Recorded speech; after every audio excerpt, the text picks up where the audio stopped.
Welcome to Guzzler. This is another episode of Marvel Mondays. This is, is it episode 5 of Marvel Mondays? Episode 5, yeah. Talking about episode 7 of WandaVision. Guzzler Extra. How are you boys, you alright? Yeah, good, thank you, Alfie. Literally just filmed an entire podcast episode, I know how you are, but, you know. So, episode 7. I feel like last episode we started talking about it in like an order, and then we just sort of got bored of that. So I don't know how you want to approach this. I think we should go in the order. Okay. Yeah. Yes. Go on, Em. Well, firstly, then this was based off of Modern Family, wasn't it? This episode. Yes. And The Office-ish, like the opening credits of The Office, really. Yeah.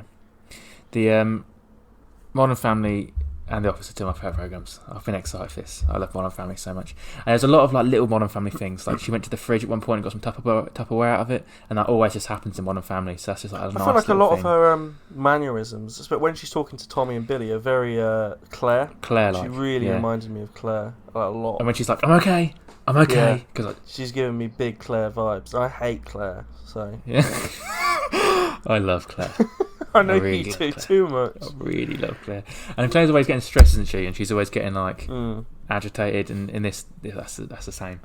And I do actually think the Vision was quite like that. Phil, he was just like quite like he had some funny bits. And he kept looking at the camera when things were going wrong, and that's like quite like what Phil does. Yeah, no, 100%. So I watched this with my girlfriend who doesn't know a lot about things that I let her tell her or anything. So it's nice to watch it with her because she sees things that like she doesn't know any theories. So it's quite nice to. And I know that you watch it with your sister Alfie. She knows nothing. You get that similar sort of thing, exactly. So one thing that Tash said was that when she woke up, they had two different pillows, and that Vision had this pillow with a hexagon on it, and Wanda's wasn't. And at the same time, I said, "Oh, the duvet has got hexagons on it," and I sort of realised that with her pillow and stuff like that she was like away from the hex, that like she's the thing that's in charge, or like the control, or like something along those lines. I felt that was something like that. Also, if you look at the wallpaper behind her, it looks like two eyes are looking at her. How does it? Yeah, the wallpaper's in the shape of like two eyes, and they're like above her head, like someone's watching her, which turned out to be Agatha. Alright, this is a general point. The kid actors are terrible in this, and it really annoys me. Yeah. Tommy and Billy are not very good. Now, I'm not enough to ruin the show, and like most shows have bad children actors, but like this is Marvel. They're one of the biggest. I feel like there's no excuse really, and I think Tommy's worse than Billy. Like Wiccan he's bad. He is bad. But like we've now seen. Like, Daphne Keane in Logan was amazing. She's a phenomenal child actress. And, like, even the kid in Iron Man 3 was really good. There was no point in Iron Man 3 where I thought, he's not a good actor. But the twins are they're just bad. And you got Jacob Tremblay as well, who's, like, one of the biggest child actors at the moment. And he's, like, absolutely fantastic. Yeah, you'd think that, like... I don't know if you boys are But I don't know if that's because... I felt... I do agree with you, but I felt like it was just because that's sort of like a... sitcom-esque thing. Right, now I feel like I'm at breaking point now with the sitcom being used to explain away bad writing or bad plot point. I've enjoyed the sitcom thing a lot, but this episode, I didn't like this episode. I'll say that, which is going to hopefully keep people watching. I thought this was a bad episode of TV. Yeah, see, when I first watched it, I was like, oh, that was different. Some things happened there. But as I went through the day and I was thinking about it more, I was like, I didn't really like that. I've seen it twice. It's not written well. It felt really rushed. It felt like they tried to cram stuff into half hour. To me, it felt like they were trying to almost force the sitcom idea onto a storyline that didn't need it. I agree 100%. I think the sitcom... Yeah. I love Modern Family. I love The Office. And I really enjoyed the first like 10 minutes that sort of ignored the overarching. It sort of let itself breathe within the sitcom trope, and I really enjoyed the first 10 minutes. And then it just sort of forgot what it was. The sitcom things run its course, but they were still trying to incorporate it. And I feel like they wrote themselves into a bit of hole where it was always going to be difficult for them to transition from the sitcom focus to the overarching narrative points that they wanted to reach, like the Agatha Harkness reveal and the photon stuff and all that. It was always going to be a difficult thing to do, and they didn't navigate it terribly, but I also don't think they did it very well. One quick thing, actually. I googled because when I saw the house from outside the house, I was like, oh, it looks like a Modern Family house. And I said, that house looks like the house from Bewitched. And I googled it. It is actually the house from Bewitched, which is funny. That's pretty cool. Because obviously in the first episode was based around, well, the second episode was based around Bewitched. And I used to love watching Bewitched. And I was like, that house does look like the Bewitched house. And it was. Yeah. So she comes downstairs. Yeah. And we had the scene where their controllers were like glitching out and doing shit bits.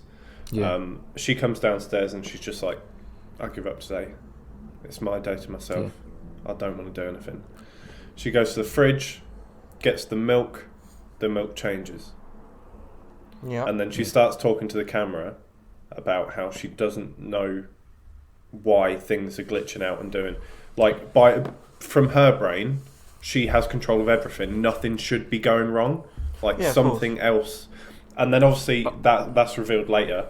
But I perceived it as that because she grew the hex and she made it bigger, that her powers are being stretched more. That's how I perceived it. That's what I thought until the reveal at the end. Yeah, I think that's definitely what they would. Yeah. That's what my sister said as well. She was that's like, what they were she's trying to struggling get at. now that she's made it bigger and stuff.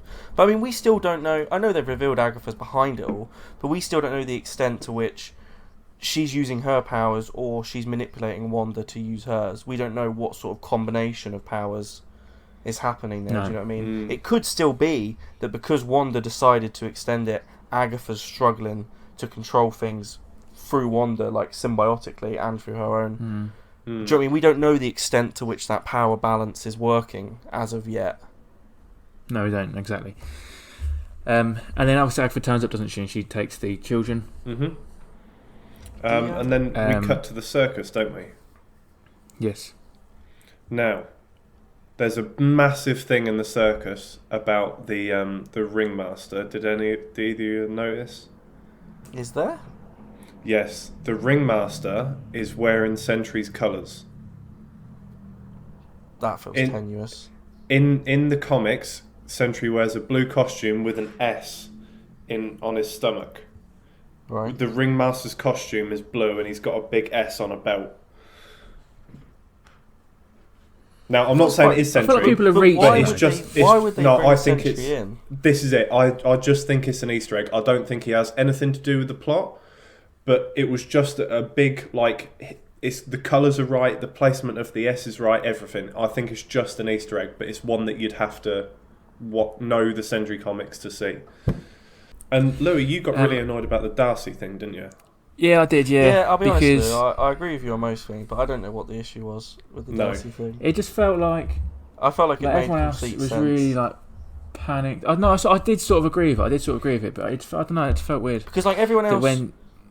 doesn't know what was. They were like panicked because they didn't know what was. But like Darcy saw the barrier coming towards her. She knew she was about to be taken control of, and she knew what Monica had already been through.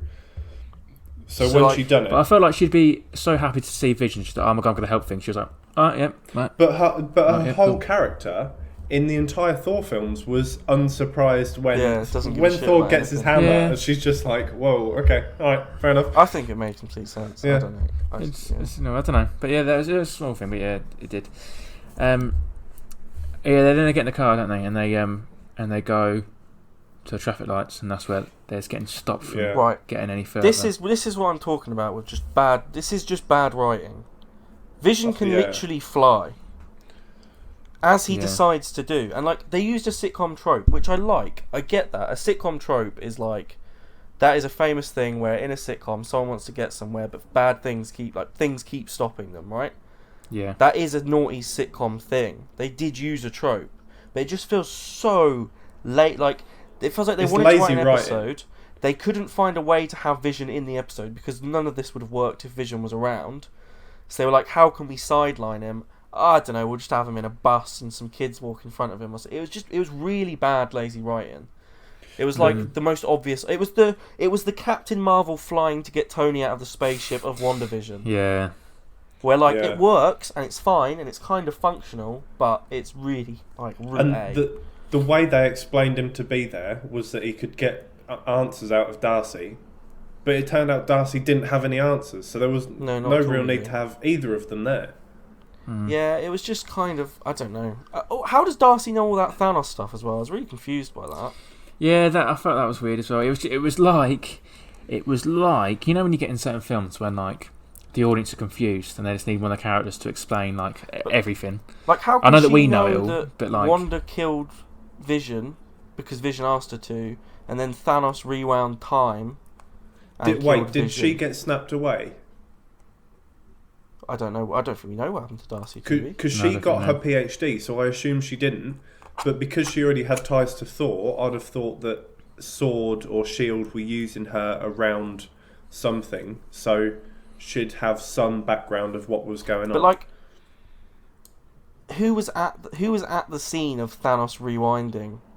Not many people at all. Who's just randomly decided to fill people in with that? Well, how could that possibly have happened? That's what I said. It was like when the audience are confused and like you need just a character to explain things. It felt like that. I know that we know that, but it felt like she was trying to do that. It seemed like a bit of a stretch to me that Darcy would have that information. That's all I'm saying. Yeah, I agree, but like I can see it happening. Yeah, I mean, like, I think there is a answer you could give, but I think it's quite weak. There was no engineer bloke. What is it called?